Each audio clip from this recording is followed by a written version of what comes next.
Hello students, welcome to RNM academy channel. Students, ડિપ્લોમાના મેથેમેટિક્સમાં સદીશનું જે ચેપ્ટર ચાલી રહ્યું છે એ સદીશના ચેપ્ટરમાં આજે આપણે થોડાક ટોપિક સમજવાના છે. પહેલો ટોપિક જે સમજવાનો છે એ છે સદીશનું માન, અથવા એને ઇંગ્લિશમાં કહેવાય મેગ્નિટ્યુડ ઓફ વેક્ટર. કોઈ પણ સદીશ આપેલો હોય વેક્ટર, તો એનું માન એટલે કે એનો મેગ્નિટ્યુડ કઈ રીતે શોધી શકાય એની વાત કરવી છે. તો શરૂઆત કરીએ ટોપિકથી. માની લો કે સ્ટુડન્ટ્સ આપણી પાસે એક વેક્ટર છે સદીશ, જેને આપણે બતાવીએ છીએ એક્સ બાર. હવે એક્સ બાર હોય તો એનું માન કઈ રીતે બતાવી શકાય? તો એનું માન બતાવાય માનાંક ચિહ્નમાં એક્સ બાર. આવું માનાંકનું ચિહ્ન કરવું પડે, એબ્સોલ્યુટ વેલ્યુ, અને એ એની માનની વેલ્યુ થઈ કહેવાય.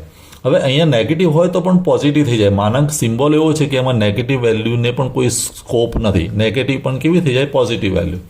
તો એક્સ બાર જો સદીશ હોય તો એનું માન આ રીતે આપણે બતાવી શકીએ. ઉદાહરણ તરીકે એક્સ બારનું માનાંક મારે જો શોધવું હોય એક્સ બાર, તો એને સ્ક્વેર રૂટમાં x bar into x bar dot product થાય. એ સદીશનું ડોટ પ્રોડક્ટ અને એનું સ્ક્વેર રૂટ. સીધી ભાષામાં કહેવું હોય તો માન એટલે એનું ડોટ પ્રોડક્ટ અને એનું સ્ક્વેર રૂટ. કોઈ સદીશ હું લઈ લઉં છું, માની લો કે R2માં સદીશ લઉં.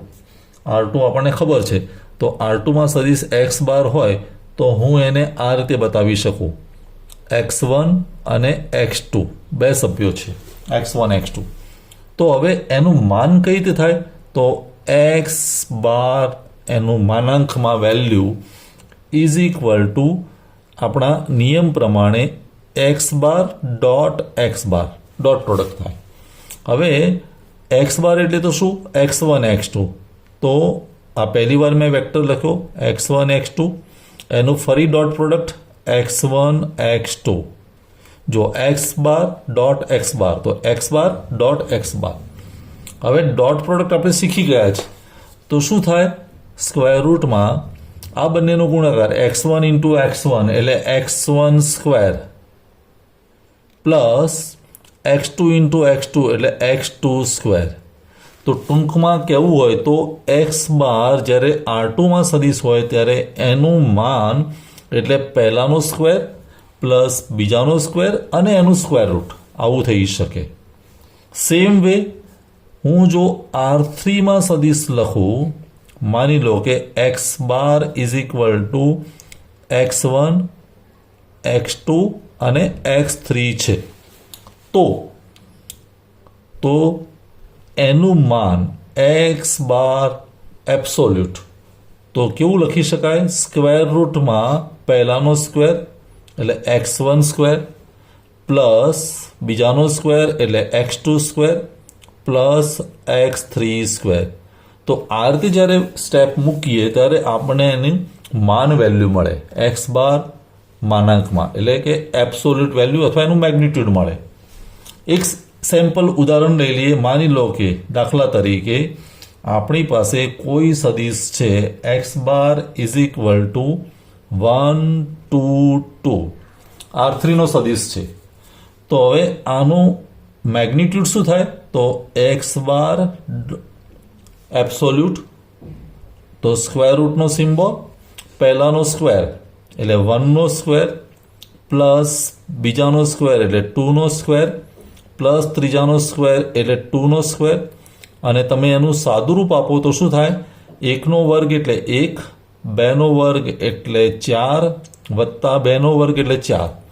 તો 4 વત્તા 4 8 ને 1 9, અને 9નું સ્ક્વેર રૂટ એટલે 3. તો આ જે સદીશ આપ્યો તો એનું મેગ્નિટ્યુડ શું થાય? 3. તો આ રીતે આપણે કોઈ પણ સદીશનું મેગ્નિટ્યુડ શોધી શકીએ. સ્ટુડન્ટ્સ, સદીશના માનના ટોપિકને થોડોક આગળ ચલાવીએ તો બે ગુણધર્મો યાદ રાખવાની જરૂર છે. લાક્ષણિકતાઓ, ગુણધર્મો.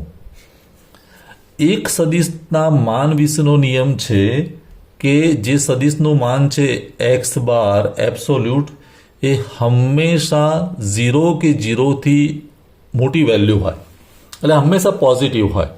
નેગેટિવ વેલ્યુ હોઈ શકે નહીં, આઈધર 0 કે 0 કરતાં મોટો. આ એક નિયમ. અને બીજો નિયમ યાદ રાખીશું કે જો એનો મેગ્નિટ્યુડ જે છે એ એક્ઝેક્ટલી એની વેલ્યુ 0 હોય તો એનો અર્થ એવો થાય કે ઓરિજિનલ જે તમારો વેક્ટર છે એ શૂન્ય સદિશ છે. એ કેવો છે? શૂન્ય સદિશ છે. તો જ એનું મેગ્નિટ્યુડ 0 આવે. આ બે વસ્તુ યાદ રાખીશું. હવે એને આધારે એક આપણે વ્યાખ્યા સમજવી છે, એ છે એકમ સદિશ, યુનિટ વેક્ટર. એકમ સદિશ જેને આપણે ઇંગ્લિશમાં કહીએ છીએ યુનિટ વેક્ટર. Unit vector. હવે યુનિટ વેક્ટર કોને કહેવાય?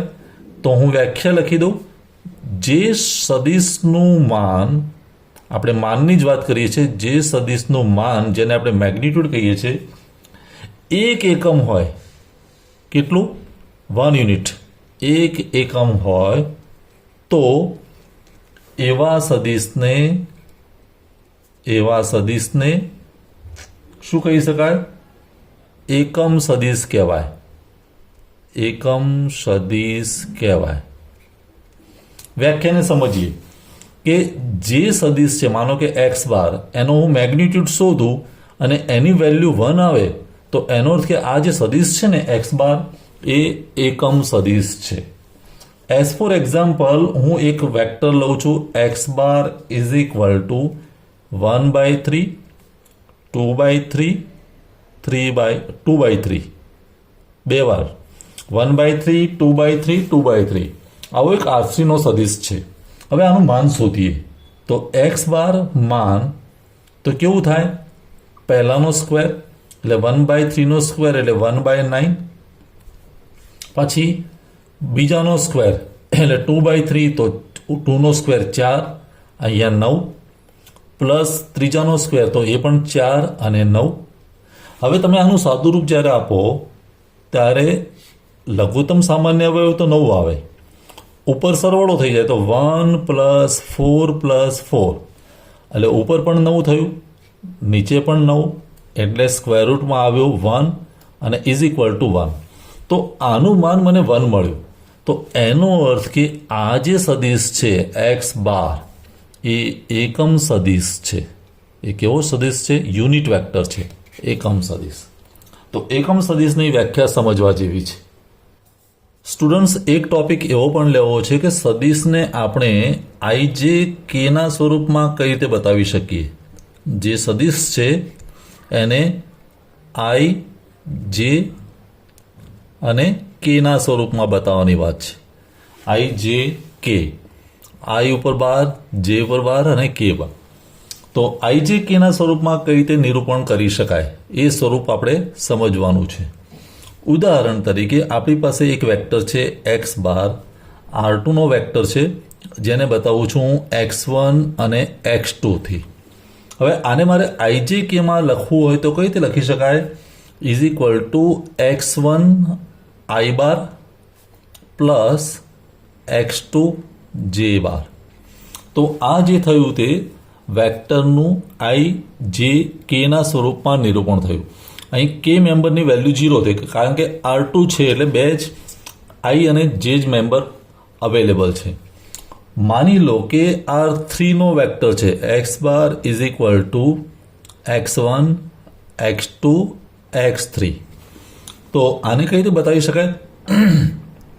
x1 i plus x2 j bar plus x3 k બાર. તો ijk ના સ્વરૂપમાં આનું નિરૂપણ થયું કહી શકાય. હવે એક પ્રેક્ટિકલ એક્ઝામ્પલ લઈએ. માની લો કે મારી પાસે વેક્ટર આવો છે x bar is equal to -1, 3 અને 4. તો હું આને ijk ના સ્વરૂપમાં કઈ રીતે બતાવી શકું? ઇઝ ઇક્વલ ટુ -1 સાથે i જોડાશે એટલે -1i એટલે -i plus 3j plus 4k. આ રીતે આપણે આ વેક્ટરને ijk ના ફોર્મમાં બતાવી શકીએ. તો આ મેટર ક્લિયર થયું છે. અત્યાર સુધી આપણે શું શું જોયું? એક તો માન કઈ રીતે શોધી શકાય, પછી એકમ સદિશ કોને કહેવાય અને ijk ફોર્મ કઈ રીતે બતાવી શકાય. હવે આ ત્રણેય ટોપિકને આધારે થોડાક દાખલાઓ સોલ્વ કરવાનો પ્રયત્ન કરીએ. તો ચાલો 3-4 દાખલાઓ ગણી લઈએ.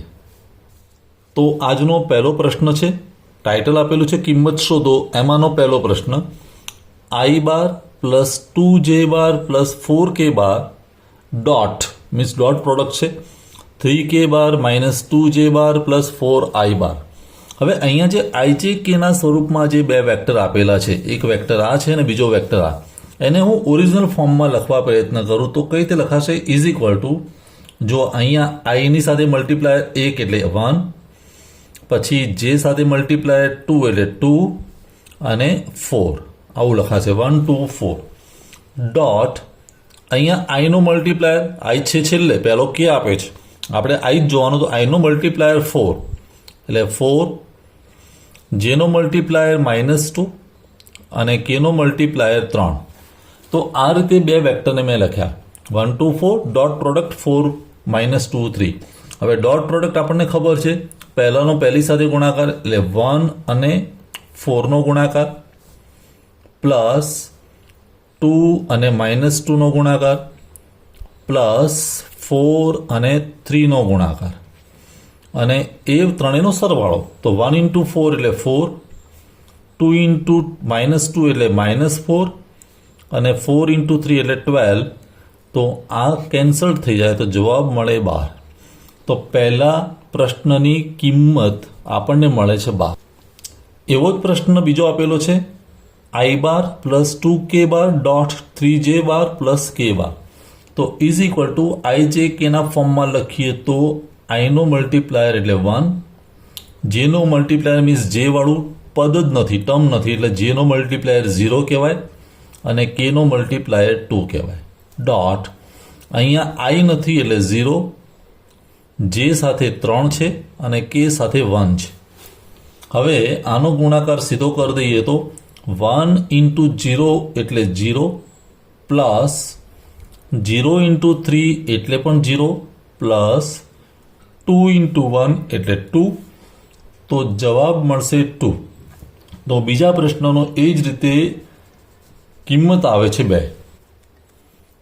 સ્ટુડન્ટ્સ, હવે પ્રશ્ન 3, જેમાં માનમાં વેલ્યુ આપેલી છે 3i બાર માઇનસ 4j બાર પ્લસ 5k બાર અને એ એબ્સોલ્યુટ વેલ્યુ છે મેગ્નિટ્યુડમાં.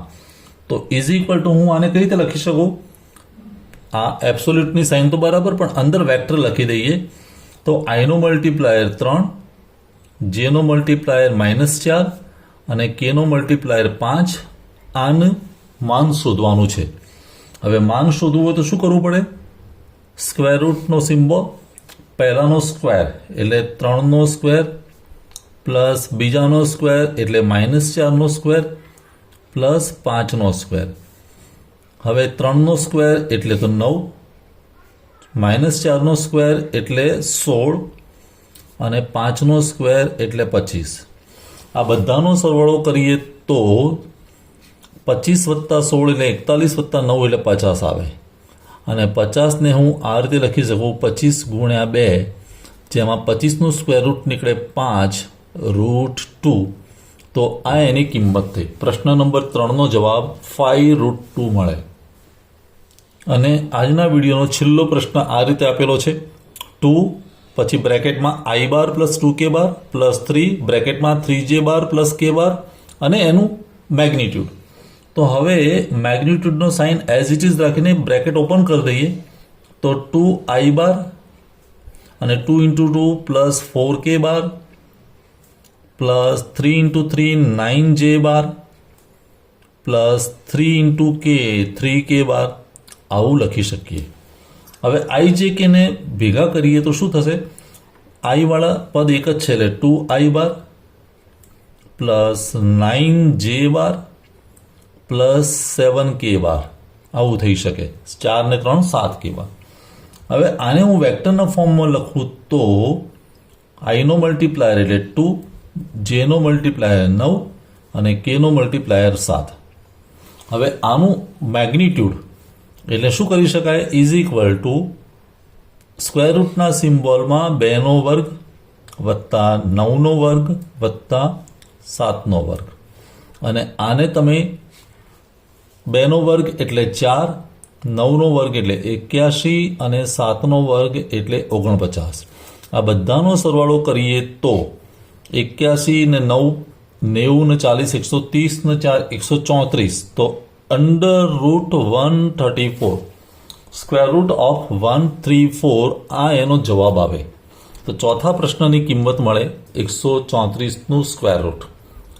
તો સ્ટુડન્ટ્સ, થોડોક વિડીયો આજનો લાંબો થઈ ગયો, પણ આજે આપણે 3 ટોપિક શીખ્યા.